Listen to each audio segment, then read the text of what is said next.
오늘 함께 나누실 말씀의 제목은 새 사람에게 적합한 삶.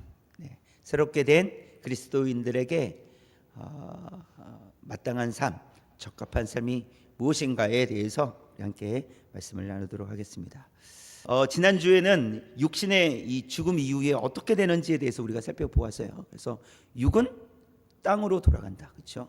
흙이 된다, 땅으로 돌아간다 이렇게 되어 있고, 영혼은요 즉시로 하나님께로 올라간다, 이렇게 우리가 말씀을 살펴보았습니다. 그리고 이제 오늘 말씀은 이제 몸의 부활에 대해서, 예수님께서 재림하실 때 일어날 일, 몸의 부활에 대한 이야기를 우리가 살펴보려고 합니다. 우리는 이런 생각을 해볼 수 있어요.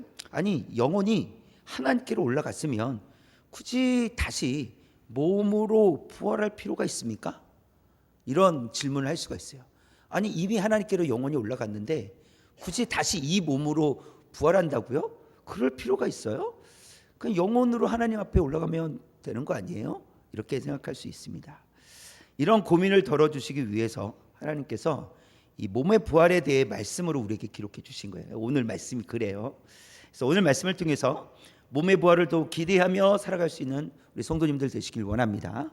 또 부활의 소망을 가진 성도로서 그럼 이 땅에서 우리는 어떤 모습으로 살아가야 할지를 함께 말씀을 가지고 우리 나누도록 하겠습니다. 세 가지 나눌 텐데요. 첫 번째, 시작. 내가 죽어야 살 수 있습니다. 그렇게 말씀하세요. 내가 죽어야 살 수 있다. 요한복음 말씀을 먼저 읽어볼까요? 요한복음 12장 24절이에요. 처음부터 시작. 내가 진실로 진실로 너희에게 이르노니 한 알의 밀이 땅에 떨어져 죽지 아니하면 한 알 그대로 있고 죽으면 많은 열매를 맺느니라. 보세요. 한 알의 밀이 땅에 떨어져 어떻게 돼야만 열매를 맺습니까? 죽어야만. 그렇죠? 죽으면이라고 되어 있어요. 죽어야만. 그러니까 죽으면, 썩어져야만 열매를 맺는다, 이렇게 말씀하고 있어요. 우리 짧은 영상인데 씨앗이 심겨졌을 때 어떻게 그 씨앗이 자라는지 영상으로 한번 볼게요. 한 번 더 눌러주시면 돼요. 빠른 속도로 지금 보는 거예요. 씨앗이 심겨졌는데 씨앗에서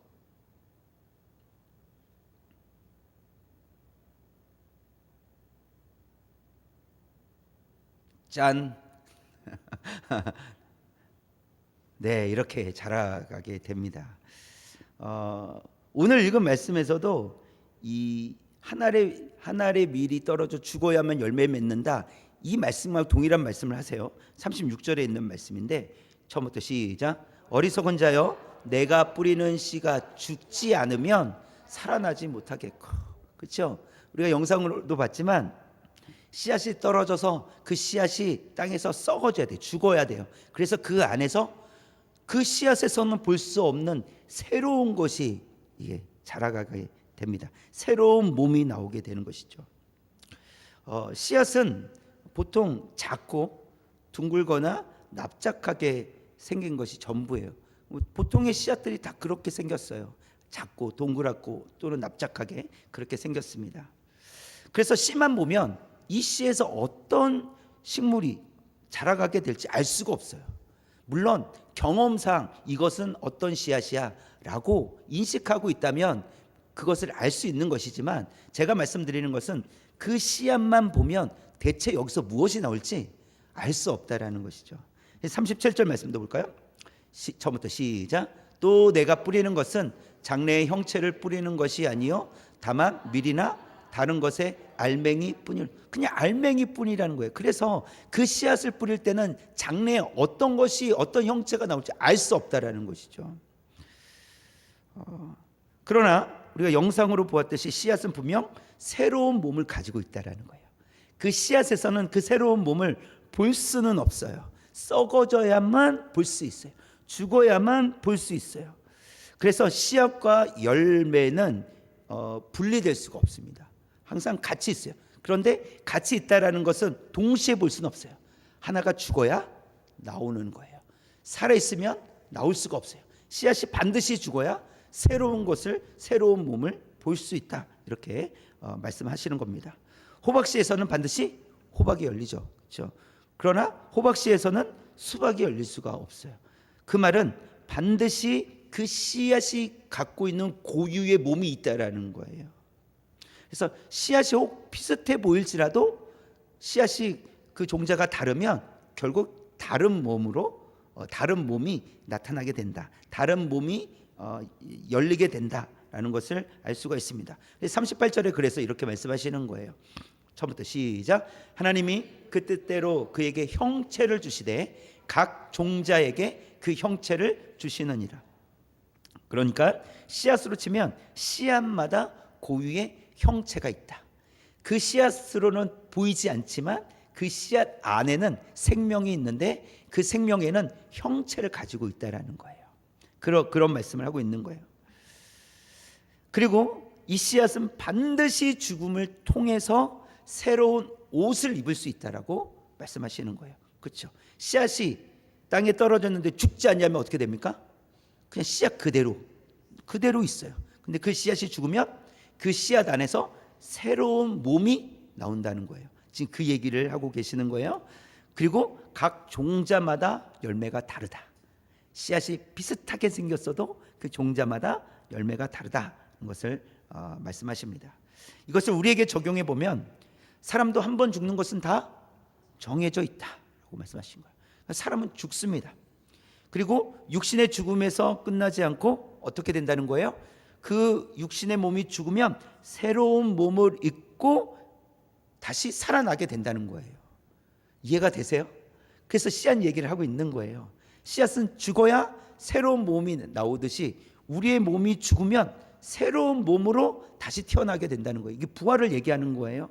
그렇다면 씨앗과 씨앗에서 나온 몸은 같아요, 달라요? 달라요. 다르게 생겼어요. 그 말은 우리의 육신이 죽어서 부활하게 되면 지금의 몸과 똑같다라는 거예요, 다르다라는 거예요? 다르다라는 거예요. 그래서 굳이 다시 이 몸으로 태어나야 됩니까? 키도 그렇게 크지 않고 얼굴도 연예인처럼 그렇게 잘생기거나 예쁘지도 않은데 또 이렇게 태어나야 되는 거예요? 다시 태어나야 되는 거예요? 살아나야 되는 거예요? 이런 생각을 가질 수 있다라는 거예요. 그러나 이 씨앗 비유를 통해서 우리에게 지금의 이 몸과는 전혀 다른 몸으로 태어난다는 거예요. 그런데 우리는 사실 알 수는 없어요. 그게 대체 무엇이지? 왜냐하면 씨앗을 볼 때 어떤 몸이 새로 나올지 알 수 없듯이 지금은 알 수 없다라는 것입니다. 그러나 분명한 사실은 무엇입니까? 반드시 새로운 몸을 입고 부활한다는 사실이에요. 우리가 그날을 소망하며 기대하고 기다릴 수 있기를 원합니다. 그렇다면 이 땅에서도 새날을 기대하면서 나의 옛 사람을 죽이고 새 사람으로 살아가는 거예요. 왜냐하면 부활의 몸, 그러니까 미래에 일어날 그 부활의 몸만 새 사람이 아니라 우리는 이미 예수 그리스도 안에서 새 사람을 입었기 때문에 새로운 삶이 필요하다라는 거예요. 여러분 이해되십니까? 우리가 다 알고 있는 내용이에요. 그러니까 지금 부활에 대한 이야기, 장래에 일어날 일을 우리가 이야기를 하는데 사실 그때뿐만이 아니라 지금도 이미 예수 그리스도로 인하여 우리는 새로운 사람이 되었다라는 거예요. 새로운 사람이 되었으니 우리는 새로운 사람에 어울리는 삶을, 적합한 삶을 살아가야 된다는 것을 우리에게 가르쳐 주십니다. 그래서 성경은 성도들을 향해서 옛 모습을 벗어버리고 새 사람을 입으라 이렇게 말씀하시는 거예요. 옛 모습을 이제 버리십시오. 이제 새 사람을 입었으니 새 사람답게 살아가십시오. 이렇게 말씀하세요. 그래서 내가 죽어야 내가 산다 이렇게 말씀하시는 거예요. 내가 죽어야 내가 사는 겁니다. 그 씨앗이 죽어야 그 씨앗 안에서 다시 새로운 몸이 나타나듯이 내가 죽어야 내가 살 수 있다. 뭔가 이 어법상 어울리지 않는 말이죠. 그런데 내가 죽어야 내가 산다라고 말씀하세요. 나의 옛사람이 죽어야 나의 새 사람이 살아난다 이렇게 말씀하시는 거예요. 나의 옛사람이 있으면요 새 사람이 살아날 수가 없어요. 힘을 발휘할 수가 없어요. 나의 옛사람이 지금도 주인 노릇하고 있으니까 새 사람으로 살아갈 수 없어요. 그러나 나의 옛사람을 벗어버리면 이제부터는 새 사람으로 살아갈 수 있다라고 말씀하십니다. 우리의 옛 성품을 벗어버리고 새 성품을 입고 살아갈 수 있기를 바랍니다.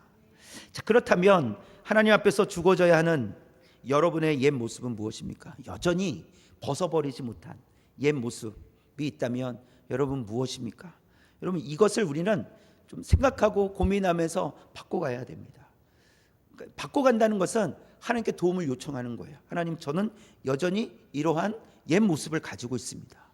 하나님께서 이러한 저의 옛 모습을 벗어버릴 수 있도록 도와주십시오. 이런 기도를 하자는 거예요. 그냥 나 이 정도면 되겠지 이러지 말자는 거예요.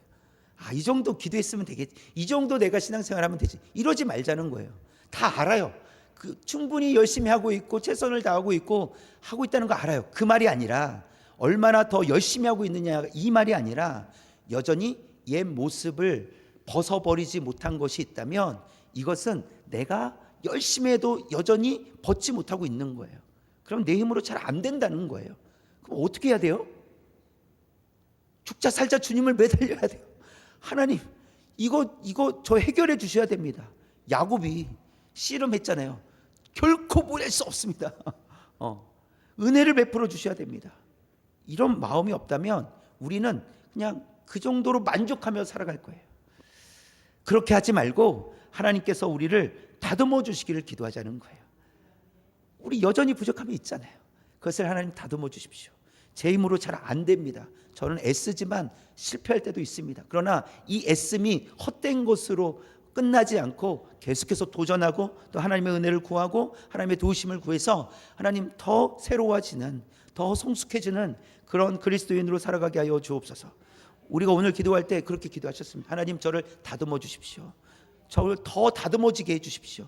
주님을 위해서, 하나님의 영광을 위해서, 하나님의 뜻을 위해서 또 그리스도인답게 더 다듬어져서 하나님 앞에 나아가게 하여 주옵소서. 그렇게 기도할 수 있기를 원합니다. 두 번째, 시작. 하나님께서 우리를 영광스럽게 하실 것을 믿어야 합니다. 성경에서 말씀하시는 부활의 때 우리의 몸은 지금과 다르다라고 지금 말씀을 드렸어요. 40절 말씀 볼까요? 그래서 40절에서 이렇게 표현하고 있어요. 시작. 하늘에 속한 형체도 있고 땅에 속한 형체도 있으나 하늘에 속한 것의 영광이 따로 있고 땅에 속한 것의 영광이 따로 있다. 이게 비교를 하고 있는 것인데 하늘과 땅을 비교를 하고 있어요. 근데 하늘에 속한 형체가 있다는 거, 형체. 하늘에 속한 형체, 땅에 속한 형체가 있다라는 것이죠. 지금 우리는 땅에 속한 형체로 살아가고 있어요. 근데 아직 경험해 보지 못했어요. 어디에요? 하늘에 속한 형체. 부활의 때를 우리는 경험해 보지 못했어요. 다르다라는 거예요. 이 땅에 속한 형체가 있고 하늘에 속한 형체가 있다. 또 그러면서 어떤 비교를 하냐면 하늘에 속한 영광이 따로 있고 땅에 속한 영광이 따로 있다. 땅에서 누리는 영광이 따로 있고 하늘에서 누리는 영광이 따로 있다. 그래서 이 땅에서는 도저히 하늘의 영광을 알 수가 없다라는 거예요. 그래서 이 땅에서 받는 하나님의 은혜가 있잖아요. 그 은혜를 우리가 많이 누리고 누려도 하늘에서 누릴 영광에 비하면 아무것도 아니라는 거예요. 하늘의 영광이 이 땅에서 누리는 영광과 다르기 때문에 그래요. 그래서 우리는 이 땅에서 누릴 수 없는 그 영광을 하나님 나라에 가서 우리가 마음껏 누리게 될 거예요. 그러니까 이 소망을 우리에게 지금 주시고 계시다는 겁니다. 우리는 다르기 때문에 이 땅의 생각을 가지고 하늘의 영광을 생각한다는 것은 그래서 불가능하다는 거예요. 뭔가 이렇게 상상이 안 간다는 것이죠. 그래서 계속해서 성경은 예를 들어서 이제 말씀하고 계시는데 하늘의 해와 달도 그 영광이 다르다 이렇게 말씀하고 있어요. 그래서 해가 더 크고 위대해 보이지만 여러분 달이 없으면 어떻게 되는지 아세요? 극심한 기후 변화가 일어납니다. 그리고 생태계가 파괴돼요. 그리고 생명체가 살기 어려운 이제 환경으로 변하게 됩니다. 달이 해의 영광보다 못하다고 할 수는 있지만 달 자체를 생각하면 달이 없으면요 그냥 끝장나는 거예요. 달이 있기 때문에 우리가 살아갈 수 있습니다. 별도 우리의 눈에 보이는 별이 전부가 아니다라고 말씀하십니다. 보이는 것으로 어떤 별이 더 큰 별인지 알 수 없어요. 더 반짝인다고 그 별이 큰 것이 아니에요. 더 덜 반짝인다고 그 별이 작은 별이 아닙니다. 왜냐하면 그렇게 작게 반짝이는 것이 상상할 수 없이 멀리 있기 때문에 작게 보이는 것뿐이지 크게 보이는 별보다 훨씬 더 큰 별일 수 있다라는 거예요. 또 어떤 별이 더 많은 빛을 내는지도 우리는 알 수 없다는 거죠. 그 영광이 다르다, 각각 다르다 이렇게 말씀하세요. 41절에서도 시작. 해의 영광이 다르고 달의 영광이 다르며 별의 영광도 다른데 별과 별의 영광이 다르도다. 그래서 이렇게 말씀하고 있는 거예요. 다르다라는 것이 다르다. 우리가 하늘의 해, 달, 별을 보아도 다 알 수 없잖아요. 여러분 해에 대해서 얼마나 알고 계세요? 달에 대해서 얼마나 알고 계세요? 눈에 보이지만 우리는 정확하게 알 수가 없어요. 보이는 만큼만 알아요. 그러니까 하늘에 속한 영광스러운 몸으로 부활한다는 말씀을 우리가 온전히 이해한다는 건 사실 어려운 일이에요. 우리가 죽지 않을 몸으로 다시 부활한다. 그게 뭘까? 지금 나의 이런 몸일까? 나는 조금 더 컸으면 좋겠는데 이러면서 내가 또 이런 몸이야? 우리의 생각은 이렇다는 거예요. 왜요? 우리는 하늘의 영광을 경험해 보지 못했으니까 몰라요. 상상이 안 가는 거예요. 그러나 하나님은 분명히 말씀하세요. 하늘의 영광이 있다는 거예요. 하늘에서 누릴 영광이 있다, 우리에게 말씀하십니다. 그래서 우리가 기대할 수 있는 것은 상상을 초월한다는 것이에요. 우리의 지금 이 생각으로는, 우리가 상상하는 것으로는 다 알 수 없어요. 이해할 수도 없습니다. 씨앗이 전혀 다른 모양으로 자라가게 되듯이 지금의 몸과는 전혀 다른 몸으로 우리가 부활하게 될 줄 믿습니다. 그래서 42절에서 44절까지에서 보면 죽은 자의 부활도 이와 같다 이렇게 돼 있어요. 죽은 자의 부활도 이와 같다. 그러니까 여러 가지 이렇게 비유를 해 놓으시고, 죽은 자의 부활도 이와 같습니다. 썩을 것으로 심고 썩지 않을 것으로 살아나며 이렇게 돼 있어요. 우리는 썩을 몸으로 심지만 썩지 않을 몸으로 다시 부활하게 된다. 살아난다. 욕된 것으로 심고 영광스러운 것으로 다시 살아난다. 또 우리는 약하잖아요. 조금만 다쳐도 아프잖아요. 약한 것으로 심고 강한 것으로 살아난다. 이렇게 말씀하고 계세요. 또 육의 몸으로 심고 신령한 몸으로 살아난다. 그렇게 말씀하고 있습니다. 중요한 것은 이 일을 누가 하시겠다라는 거예요? 하나님께서 하시겠다는 겁니다. 믿으십니까? 이 일을 하나님께서 하신다는 거예요. 영광스러운 몸의 부활은 우리의 바람이나 간절히 기도해서 되는 것이 아닙니다. 우리가 간절히 기도하기 때문에 그렇게 부활의 몸을 입는 것이 아니에요. 하나님께서 이미 다 준비해 놓으셨습니다. 그리고 하나님께서 이루어 가시는 줄 믿습니다. 이미 믿는 자들에게는 이것이 지금 현재로서 눈에 보이지 않지만 하나님 편에서는 이미 다 이루어진 일이에요. 하나님은 우리가 영원한 하나님 나라에서 하나님을 영원토록 찬양하는 것을 다 알고 계세요. 다 보고 계세요. 이미 이루어진 일이라는 사실입니다. 하나님께서 반드시 우리를 영광스러운 몸으로 부활하게 하실 줄 믿습니다.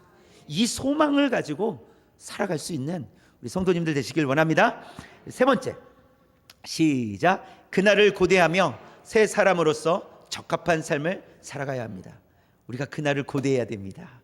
이 소망이에요. 소망을 가지고 그날을 고대하며 새 사람으로서 적합한 삶. 그러면 이 땅에서 어떻게 살 것이냐? 우리는 새 사람이 되었으니 그 새 사람에 어울리는 적합한 삶을 살아가야 된다라고 하는 것입니다. 이러한 삶을 살기 위해서는요, 우리가 하나님의 말씀으로부터 배워야 돼요. 그래서 성도는 말씀을 가지고 씨름하는 습관을 길러야 됩니다.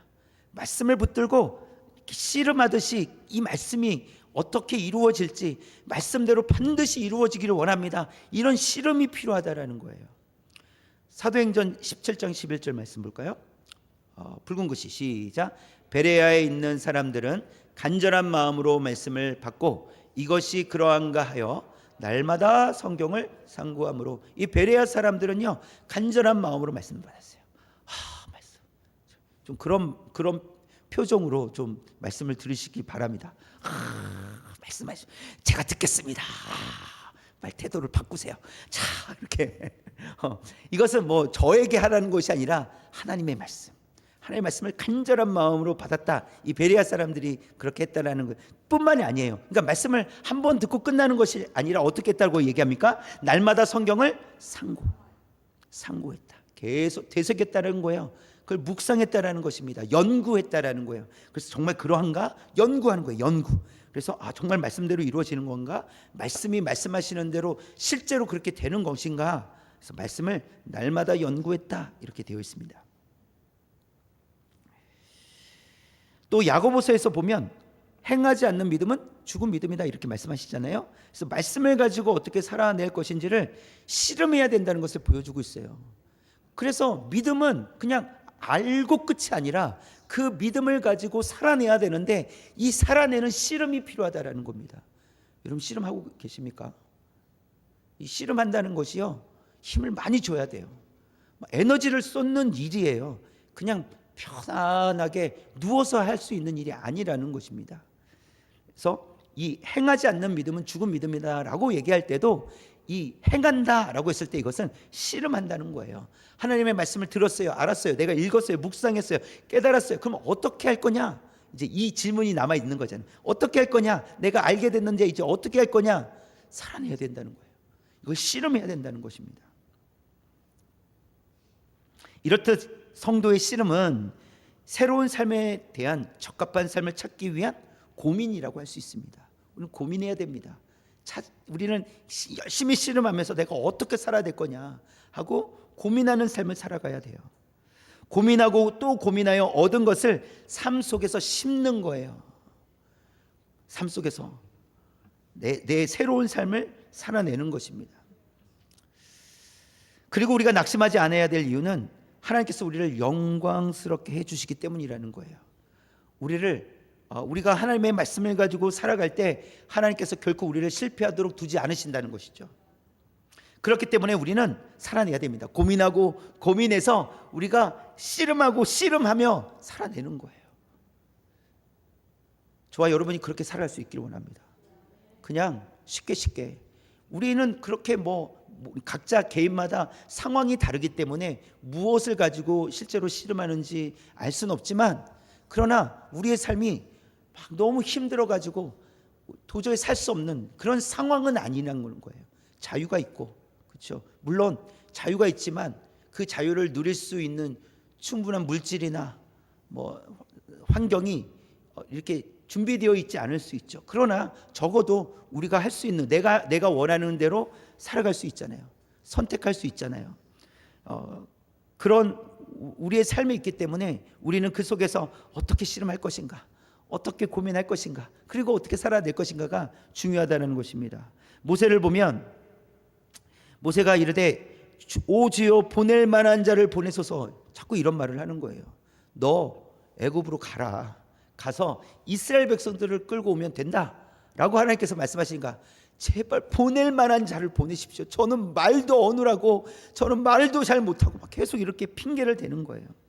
저 못합니다 하나님. 근데 어떻게 됩니까? 하나님께서는 그 모세를 결국 보내십니다. 그리고 모세는요 하나님의 뜻대로 행하게 됩니다. 모세는 할 수 없는 사람이었어요. 그러나 하나님께서는 그 모세를 사용하십니다. 그럼 모세는 씨름하지 않았을까요? 모세는 씨름하고 있는 거예요.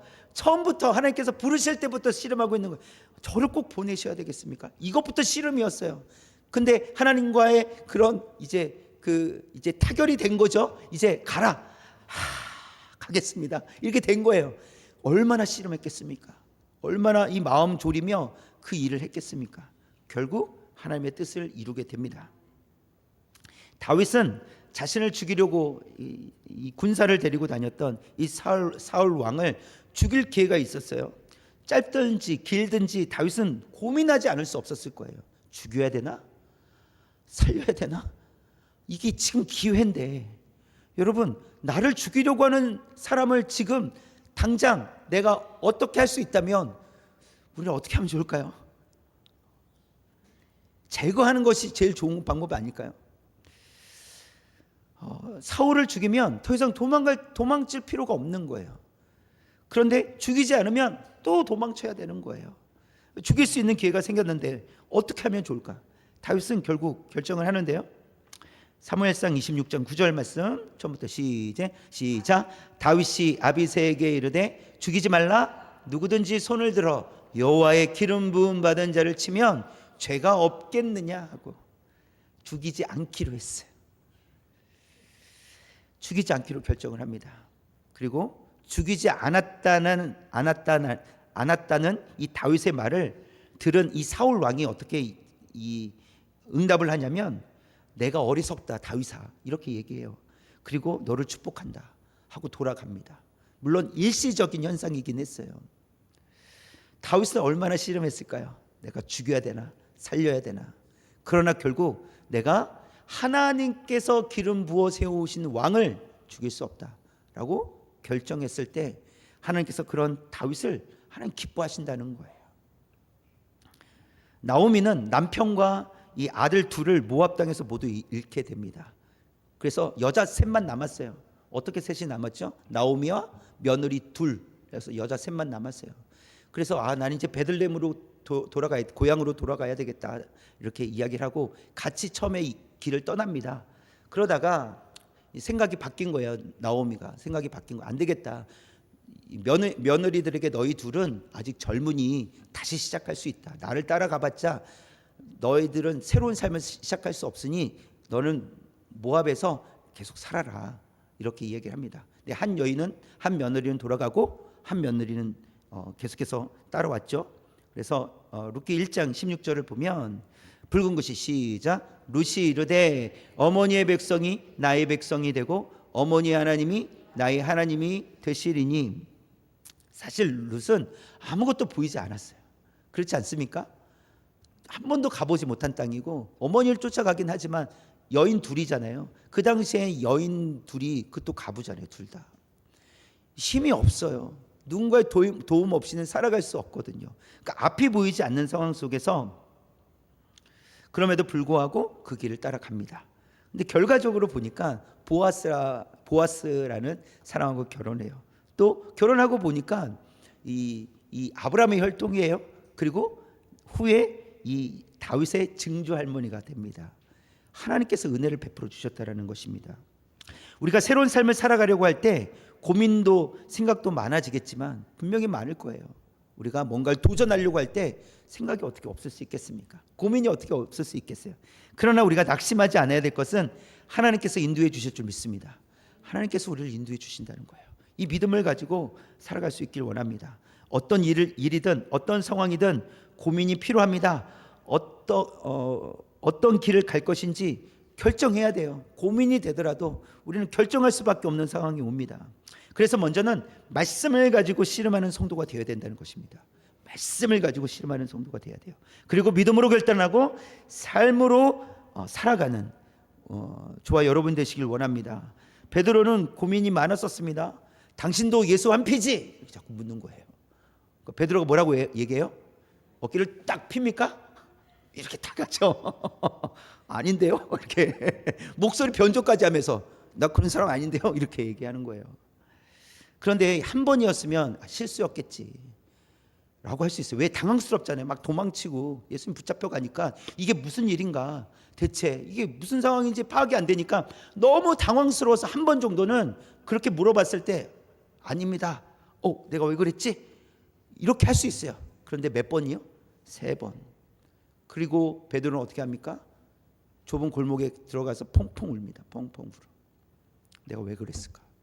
그리고 주님의 말씀이 생각이 나서 너 나 부인할 거야. 3번 부인하면 닭이 울 거야. 정확하게 3번째 부인하는데 닭이 우는 거예요. 그래서 머릿속에서 예수님의 말씀이 떠나지가 않는 거죠. 그 베드로의 머릿속에는 아마 닭소리가 싫었을 거예요. 닭소리 들을 때마다 무슨 생각이 나는 거야? 부인했던. 그런데요, 그게 또 약이 되는 거예요. 그래, 내가 그랬었어.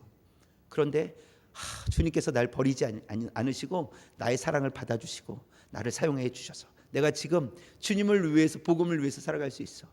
닭소리마다 들을 때마다, 닭 울음소리를 들을 때마다 아마 베드로는 그렇게 생각했을 거예요. 처음에는 괴로웠을 수 있겠지만 나중에는 그건 괴로운 것이 아니라 정말 하나님의 은혜다. 저 닭 울음소리가 하나님의 은혜다. 이렇게 베드로는 생각을 바꿨을 겁니다. 그것이 하나님의 은혜입니다. 저와 여러분도 마찬가지예요. 우리도 때로는 그렇게 실패할 수가 있어요. 이 베드로와 같은 연약한 부분이 우리에게도 있을 수 있다라는 거예요. 그래서 우리에게 필요한 것은 말씀을 붙들고 씨름하는 시간이 매우 중요하다는 거예요. 그렇지 않으면 우리는 계속 넘어질 수밖에 없습니다. 그러나 하나님의 말씀을 가지고 씨름할 때 하나님께서 우리를 말씀대로 인도해 주실 줄 믿습니다. 이때부터는 우리의 힘이 아니라 하나님께서 주시는 힘이라는 사실이에요. 그 하나님의 힘으로 하나님께서 말씀하시는 대로 우리가 그 말씀을 의지하여 살아갈 수 있기를 원합니다.